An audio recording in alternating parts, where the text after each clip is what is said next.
Més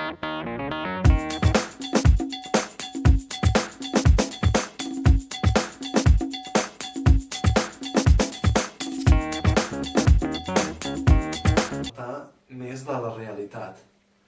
Llavors, com que les paraules generen i caduquen realitats, i en el moment que dius la paraula generes un tipus de realitat, i en el meu cas una realitat imaginativa que em permetia seguir somiant i imaginant com quan era petit, però en comptes de joguines, amb paraules, amb el poder que té la paraula. Per què? Perquè la paraula té el poder de la imaginació. Bé, qualsevol tema és matèria d'inspiració. L'amor és un dels temes d'inspiració. La fantasia és un tema d'inspiració. Perquè està tot, diguem-ne que està tot com barrejat, no? Si puc, intento dedicar-li un parell d'hores. No sé si això és molt poc o és molt. És el temps que intento dedicar-li a la literatura. L'escriptura és el que dona sentit a la meva vida actualment, perquè amb l'escriptura expresses tot el que la vida significa per tu. En el moment que et poses a escriure, de moment aprens més consciència lingüística del que és la teva realitat. L'escriptura també et dona molta llibertat. Et permet ser lliure, i combatiu, i reflexiu. A més de llibertat et dona poder, perquè quan escrius tens poder sobre el que escrius, sobre el que dius i sobre el que vius. L'escriptura et permet afrontar la vida. L'escriptura és una manera de dir la vida, de viure la vida, d'aprofitar-la, d'acostar-te-la. És una manera... L'escriure també és llegir. És una manera de llegir. És una manera de llegir el teu entorn, és una manera de llegir el teu interior. Triar un llibre és descartar altres llibres, malauradament, però... Com a escriptor universal m'agrada molt Kafka. I si he de recomanar un llibre per un lector de qualsevol edat, la metamorfosi, que realment s'hauria de traduir com la transformació.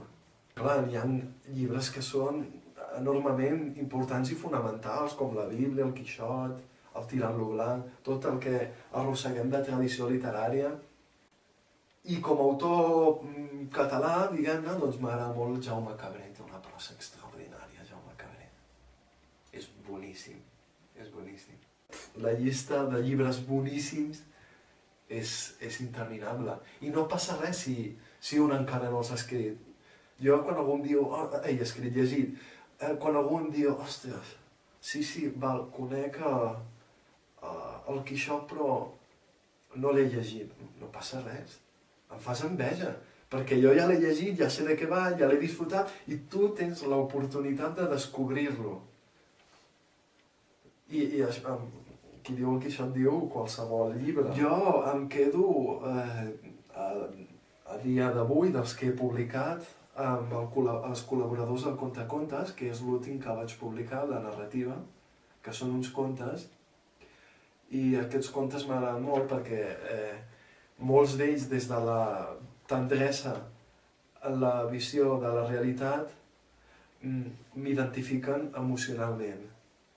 És el que m'acosta més emocionalment a dir-me i a dir amb la literatura. El meu pròxim projecte literari, que ja hi estic treballant, és sobretot una novel·la. En tinc més d'una encetada, però allò que m'he marcat com a objectiu de futur, espero que no gaire llunyà, és una novel·la.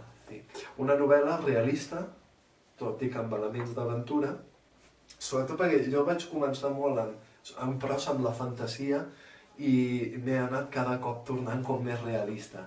No sé si això es deu també a un procés de maduració personal. Qualitats d'un escriptor, en primer lloc, estimar la paraula.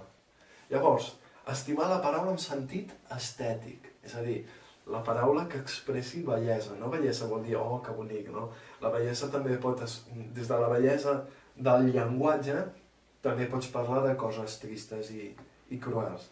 No? Però, diguem-ne, la paraula en sentit estètic, no? Aquesta consciència de dir, vale, la paraula en primer lloc.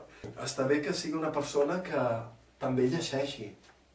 Vull dir, se'm fa molt difícil dir que una persona pugui ser escriptor sense llegir llibres. Contesto en pregunta, un escriptor ha de tenir imaginació? Es pot ser escriptor sense tenir imaginació? I llavors, què és la imaginació? La imaginació és crear un ésser inexistent, un Batman o un altre personatge, diguem-ne un superheroi, o la imaginació és també dir el que ens envolta. Vull dir, un escriptor ha de ser imaginatiu. A veure, dir la realitat, descriure una casa és imaginació, descriure una casa? Bé, són preguntes obertes. Sí, és imaginació en funció de com ho tractis literàriament, o descriptivament, o recreativament. El plaer que et dona el text, quan el text no surt. Quan el text no surt, clar, la lluita de l'escriptura és, amb la paraula, tot el que hem dit, no? Crear, diguem-ne, la cohesió textual i que allò funcioni.